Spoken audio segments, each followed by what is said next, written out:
Pemirsa,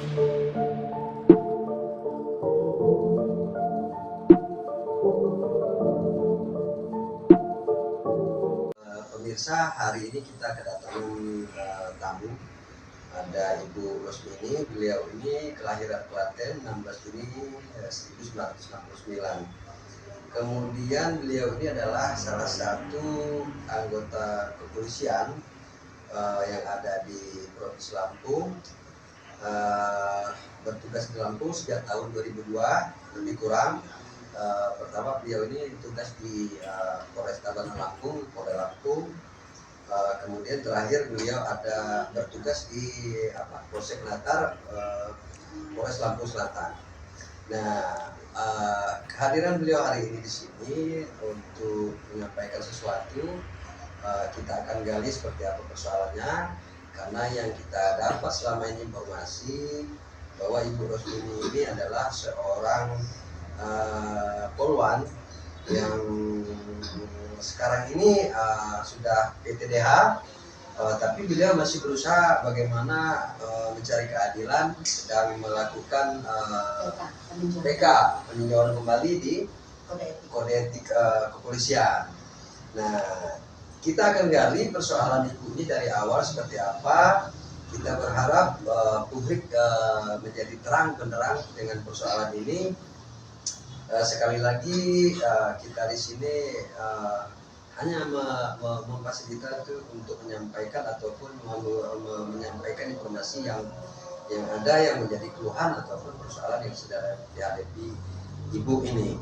Menurut kronologis dari ibu ini, bermulanya persoalan ini adalah berkaitan dengan suaminya juga, berinisial EA namanya. Kemudian terkait persoalan rumah tangga awalnya, sehingga ibu ini PTDH. Oleh sebab itu, untuk lebih jelasnya kita dengarkan keterangan ibu ini seperti apa kejadiannya. Jadi mohon maaf Bu Rosmini, saya minta keterangan ibu dalam hal ini seperti apa kronologis awalnya sehingga persoalan ini bisa berlarut-larut tidak ada penyelesaian. Dan saya ingin tahu, kami ingin tahu, publik ingin tahu persoalan ini muncul seperti apa? Ya, jadi di sini saya sampaikan bahwa awal mula daripada kasus saya ini adalah di tahun 2013 saya melaporkan suami perselingkuhannya ke Propam Polda Lampung. Nah, karena dengan motif dendam, sakit hati karena saya laporkan perselingkuhannya ke Propam Polda Lampung, sehingga suami saya AKP Edi Aransa yang sekarang berdinas di Pol Airudda Polda Metro Jaya sakit hati sehingga bersekongkolan jahat atau permufakatan jahat dengan pamannya Bapak Jainuddin untuk melaporkan saya kasus hutang piutang dipelintir menjadi penipuan. Dengan adanya keterangan palsu yang dilakukan oleh Bapak Jainuddin, saya dipidana selama 8 bulan di Wangwi, Bandar Lampung. Setelah saya menjalani pidana 8 bulan, saya dinas aktif kembali di Polsek Natar tahun 2014 selama 1 tahun 6 bulan.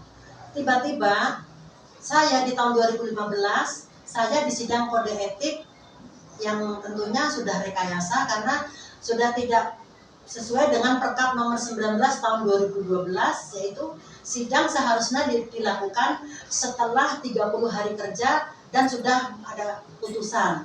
Artinya setelah menjalani pidana 8 bulan seharusnya sudah langsung diadakan sidang kode etik. Tetapi saya sudah berikan 1 tahun 6 bulan tanpa cacat. Tiba-tiba saya di sidang kode etik karena semua ini sudah dikondisikan oleh AKP Edi Aransa, yaitu suami saya sendiri, dengan pangkat, jabatan, dan uangnya. Karena kala itu suami saya masih berdinas di Kasat Pol Air Bakahuni yang terkenal tajir melintir. Nah ini sampai kasus saya hutang piutangnya dipelintir menjadi penipuan. Kemudian setelah dipiralkan, saya selama hampir 8 tahun ini saya terus banding sampai kasasi. Kemudian pada saat sekarang ini adalah dalam PK, yaitu PK peninjauan kembali, PK kode etik saya yang abal-abal. Nah, karena di dalam sidang itu semua sudah banyak pelanggaran-pelanggaran yang dilakukan oleh Kapolres Lampung Selatan pada waktu itu adalah sebagai ketua sidang, yaitu Bapak Kompol Ferijal. Kemudian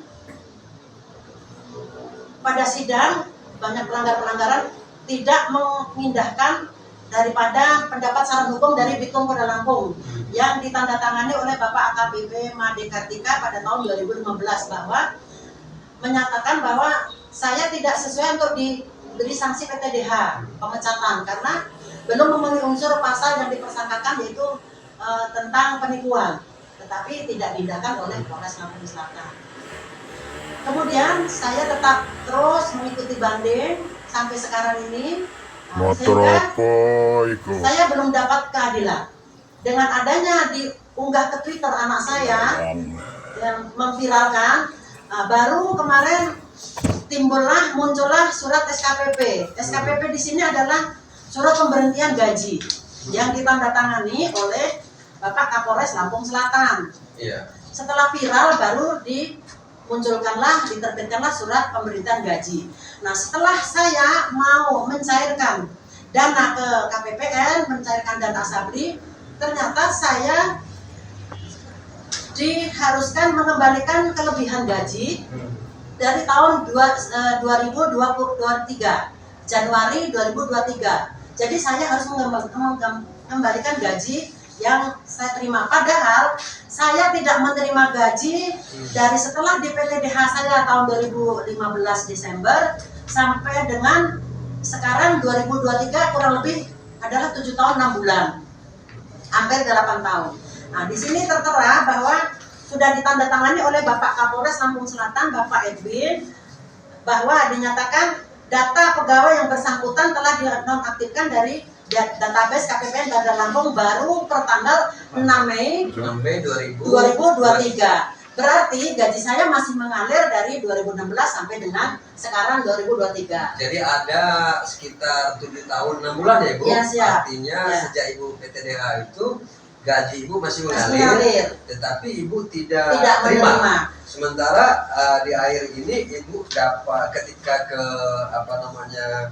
KPPN, Ibu diminta mengembalikan kelebihan gaji. Bukti-bukti bahwa ada yang mencarikan ada ya, Bu ya? Ya, di sini saya nyatakan bahwa saya tidak menerima gaji tersebut. Jadi siapa yang menerima gaji tersebut? Dari pihak KPPN, Ibu Agnes menyampaikan bahwa, dan ada rekaman suaranya, menyampaikan bahwa ini gaji sudah dibayarkan ke Ibu dengan akun penerima adalah kode-kode sebagai berikut.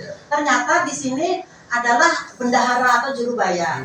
Kode daripada juru bayar Bapak Ibtu Sukrana. Nah, setelah saya konfirmasi ke Bapak Ibtu Sukrana, beliau tidak mau mengakui bahwa ini gaji mengalir ke rekening atau kode akun penerima adalah ke rekening bendahara. Iya. Karena dengan alasan tidak ke rekening dia pribadi, dia tidak mengakui. Nah, setelah itu saya sampaikan bahwa ini kan sudah ditandatangani, ini kan dokumen. Masa dokumen main-main, Pak? Pak Kapolres menandatangani, Pak KPPN menandatangani. Jadi dengan alasan katanya salah tahun atau salah persepsi begitu. Jadi mau dirubah tanggalnya tahunnya 2016 dan saya suruh mengambil yang diganti, yang dirubah. Perkiraan Ibu dari 7 tahun 6 bulan yang ada itu yang Ibu tidak terima gaji tetapi dana tersebut masih mengalir, itu perkiraan berapa sampai berapa, Bu? Sekitar kurang lebih 800 juta. 800 juta. Iya, siap. 800 juta. Karena di sini adalah dari Dirjen Perbendaharaan itu dari KPKN mengacu daripada Dirjen Perbendaharaan nomor 21 tahun 2017. Ya. Jadi di sini dinyatakan bahwa pasal 42B, anggota Polri yang diberhentikan sementara dari jabatannya dinas berdasarkan keputusan pejabat yang berwenang, gaji dan tunjangan dibayarkan secara penuh kecuali tunjangan jabatan.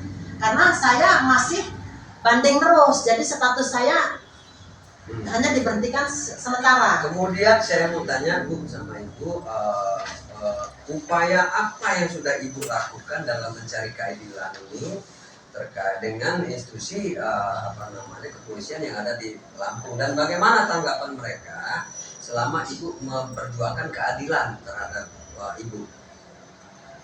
Ya. Setelah saya mendapatkan surat ini, SKPP, kemudian ke KPKN belum selesai. Oh ya. Kemudian saya ke Polda Lampung. Dengan tujuan ini menghadap Bapak Kapolda Lampung atau Bapak Kapolda Lampung. Tetapi dari pihak SPRI suruh melapor ke Propam dan ke SPKT.